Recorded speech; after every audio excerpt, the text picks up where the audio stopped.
America के हमले में बगदादी मारा गया, लेकिन कई बगदादी अभी भी जिंदा है। उसका खूनी लश्कर अभी भी मजलूमों को मौत के घाट उतार रहा है। ताजा खुलासा उस नाइजीरिया से हुआ है जो पहले से ही बोको हरम की दहशत में सहमा हुआ है। इस मुल्क के एक राज्य के आर्मी बेस पर आईएसआईएस के आतंकवादियों ने हमला किया।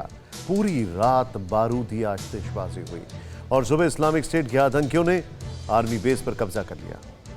सन्न कर देने वाली है, हैरान करने वाली खबर जिसने नाइजीरिया को दहला दिया। आईएसआईएस ने धावा बोला, पूरा नाइजीरिया कांपा। आर्मी बेस पर हुआ हमला, आतंकी आग तेज चला। रात भर हुई खूनी लड़ाई नई सुबह सन्नाटा लाई। दहशतगर्दों की जीत, नाइजीरिया भयभीत। बोको हराम की दहशत के साए में जीने वाले नाइजीरियंस पर आतंक का कहर बरपा है, लेकिन इस बार ना तो निशाना आम आवाम बनी, ना ही खौफ फैलाने वाला बोको हराम संगठन, बल्कि इस बार नाइजीरिया को सन्न किया इस्लामिक स्टेट यानी बगदादी के आतंकी संगठन।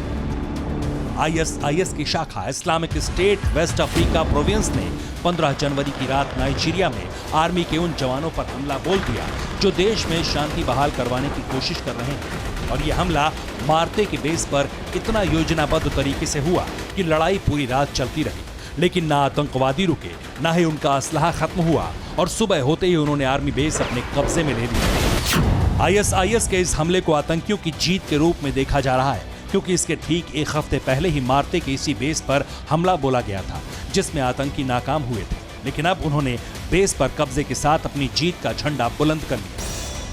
मार्ते आर्मी बेस पर आईएसआईएस आतंकियों ने मोर्टार दागे, बाहर मोर्चा संभालने वाले सैनिकों पर गोलियां दागी। आतंकियों ने निगरानी पॉइंट्स को रॉकेट से उड़ा दिया।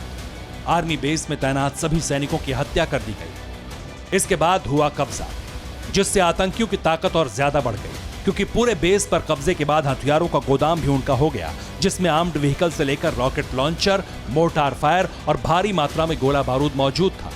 इतना ही नहीं, बल्कि सेना के इस्तेमाल से जुड़े दूसरे साजो सामान पर भी आईएसआईएस के आतंकियों ने कब्जा जमा लिया। लेकिन ऐसा क्यों हुआ, इसे भी जानिए। नाइजीरियन आईएसआईएस बोको हराम से अलग हुआ है। सेना ने तलाला गांव के पास उनके कैंप बर्बाद किए थे। इस्लामिक स्टेट सेना के इस हमले का बदला लेना चाहती थी, इसलिए Islamic State West Africa Province ने मार्ते के आर्मी बेस पर हमला किया, जिसमें पहली बार नाकामी मिली, लेकिन दूसरी बार दोगुनी तैयारी से अटैक हुआ और आर्मी बेस पर ही इस आतंकी संगठन ने कब्जा जमा लिया, जो लेक चार्ड रीजन में खूनी खेल शुरू करने में आतंकियों के लिए मददगार होगा।